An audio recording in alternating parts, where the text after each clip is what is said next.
बच्चों, कैसे हैं आप सभी? मुझे आशा है आप सभी अच्छे और प्रसन्न होंगे।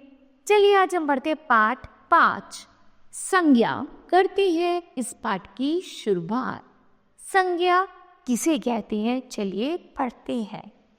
इस दुनिया में प्रत्येक वस्तु, प्राणी, स्थान एवं अवस्था का कुछ ना कुछ नाम अवश्य होता है। नाम वाले सभी शब्दों को संज्ञा कहते हैं।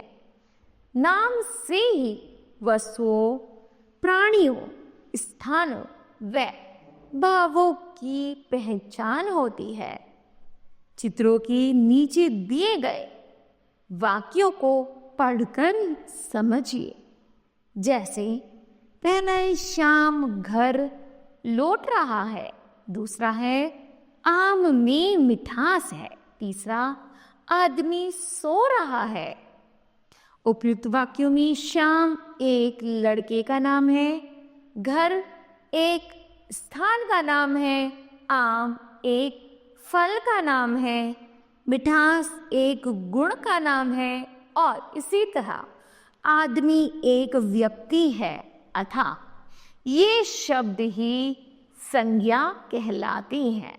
ठीक है, चलिए पढ़ते हैं हम इसे परिभाषा के माध्यम से। किसी व्यक्ति, स्थान, वस्तु और नाम के गुण, धर्म, स्वभाव आदि का बोध कराने वाले शब्द संज्ञा कहलाते हैं। फिर है संज्ञा के भेद। संज्ञा के 3 भेद होते हैं: व्यक्तिवाचक संज्ञा, जातिवाचक संज्ञा और भाववाचक संज्ञा। पहला है व्यक्तिवाचक संज्ञा। किसे कहते हैं? जिन शब्दों से किसी विशेष व्यक्ति, प्राणी, वस्तु या स्थान का बोध होता है वे व्यक्तिवाचक संज्ञा कहलाते हैं। जैसे रमा पढ़ती है, दूसरा यह विद्यालय है। ठीक है, पहले वाक्य में रमा एक विशेष व्यक्ति अर्थात लड़की का नाम है, दूसरे वाक्य में विद्यालय एक विशेष स्थान का नाम है। ऐसे नाम व्यक्तिवाचक संज्ञा कहलाती हैं। अन्य उदाहरण: जयप्रकाश, नारायण, श्री कृष्ण, गौतम बुद्ध, महावीर स्वामी, भारत, दिल्ली, गोदान, महाभारत, रामायण, ताजमहल, कुतुब मीनार आदि हैं। दूसरा है जातिवाचक संज्ञा। जिन संज्ञा शब्दों से किसी व्यक्ति, जीव या वस्तु की संपूर्ण जाति का बोध होता है उन्हें जातिवाचक संज्ञा कहते हैं। जैसे बंदर पेड़ पर बैठे हैं, किसान हल चला रहा है। पहले वाक्य में बंदर और दूसरे वाक्य में किसान ऐसे शब्द हैं जो अपनी संपूर्ण जाति का बोध कराते हैं। अतः ये शब्द जातिवाचक संज्ञा है। अन्य उदाहरण है मनुष्य, नदी, नगर, पर्वत, पशु, पक्षी, लड़का, कुर्ता, गाय, घोड़ा आदि। दूसरा है भाववाचक संज्ञा। जिन संज्ञा शब्दों से पदार्थों की अवस्था, गुण, दोष आदि का बोध होता है उन्हें भाववाचक संज्ञा कहते हैं। जैसे बुढ़ापा जीवन का अभिशाप है। आगे है आम में मिठास है। पहले वाक्य में बुढ़ापा व्यक्ति की विशेष अवस्था का बोध करा रहा है। दूसरे वाक्य में मिठास वस्तु के गुण को प्रकट कर रहा है। ऐसे शब्द भाववाचक संज्ञा कहलाती है। अन्य उदाहरण अमीरी, गरीबी, बचपन, बुढ़ापा, चढ़ाई, थकावट आदि। अंग्रेजी व्याकरण के प्रभाव के कारण कुछ विद्वान संज्ञा के 2 भेद और बताते हैं जो इस प्रकार है: पहला है समुदायवाचक संज्ञा, दूसरा है पदार्थवाचक संज्ञा। पहला है समुदायवाचक संज्ञा किसे कहते हैं? जिन संज्ञा शब्दों से व्यक्ति, वस्तु आदि के समूह का बोध होता है उन्हें समुदायवाचक संज्ञा कहते हैं।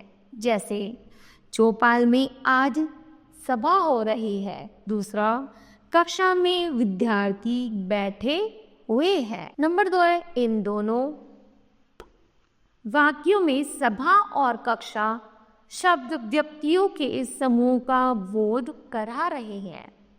ऐसे शब्द समुदायवाचक संज्ञा कहलाते हैं। अन्य उदाहरण है गुच्छा, सेना, भीड़, पुस्तकालय, दल आदि। फिर है पदार्थवाचक संज्ञा, जिन संज्ञा शब्दों से किसी धातु, द्रव्य आदि पदार्थों का बोध होता है उन्हें पदार्थवाचक संज्ञा कहते हैं। यह मक्खन बहुत अच्छा है और दूसरा ये आभूषण सोने के हैं। पहले वाक्य में मक्खन पदार्थ का बोध करा रहा है, दूसरे वाक्य में सोना धातु का बोध करा रहा है।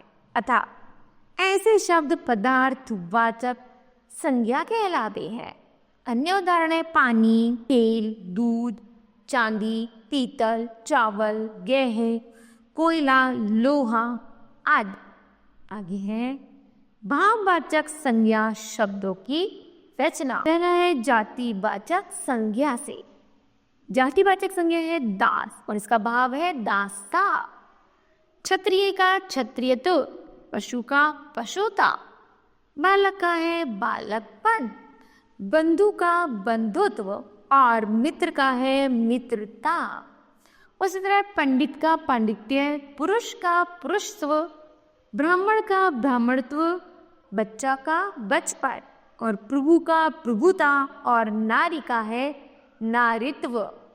आगे है सर्वनाम से, जैसे अपना से अपनत्व, पराया से परायापन, सर्व से है सर्वस्व और मम से है ममत्व या ममता। आगे है निज से निजत्व, स से सत्व, अहं से अहंकार और अपने से है अपनापन। आगे है विशेषण से मीठा का मिठास, मधुर का माधुर्य, चतुर का है चातुर्य या चतुराई और सुंदर का है सौंदर्य या सौंदर्यता। ठीक है। आगे है निर्बल का निर्बलता, हरा का हरियाली, प्रवीण का प्रवीणता और निपुण का है निपुणता। सफेद का सफेदी, सफल का है सफलता, मैला का मैं और खट्टा का है खटास। उसी तरह क्रिया शब्दों से है खेलने का खेल, लिखने का है लेख, लेना देना है लेन देन, मिलना का है मेल, मुस्काना का है मुस्कान और थकना का थकावट, हंसना का हंसी, पढ़ना का है पढ़ाई, चढ़ना का है चढ़ाई और कमाना का है कमाई। इस तरह बच्चों यह पाठ समाप्त होता है। बताओ आपने इस पाठ से क्या सीखा? तो हमने सीखा नाम वाले सभी शब्दों को संज्ञा कहते हैं। व्यक्ति, वस्तु, स्थान अथवा भाव के नाम को संज्ञा कहते हैं। संज्ञा के 3 भेद हैं, व्यक्तिवाचक संज्ञा, जातिवाचक संज्ञा और नंबर 3 है भाववाचक संज्ञा। व्यक्तिवाचक संज्ञा एक विशेष प्राणी, स्थान एवं भाव का बोध कराती है। जातिवाचक संज्ञा किसी एक प्राणी, एक जंतु व एक स्थान की संपूर्ण जाति का बोध कराती है। भाववाचक संज्ञा जातिवाचक संज्ञा सर्वनाम, विशेषण व क्रिया से बनाई जाती है। ठीक है। इस तरह बच्चों यह पाठ समाप्त होता है। मुझे आशा है कि आप सभी को भी यह पाठ समझ आया होगा। धन्यवाद।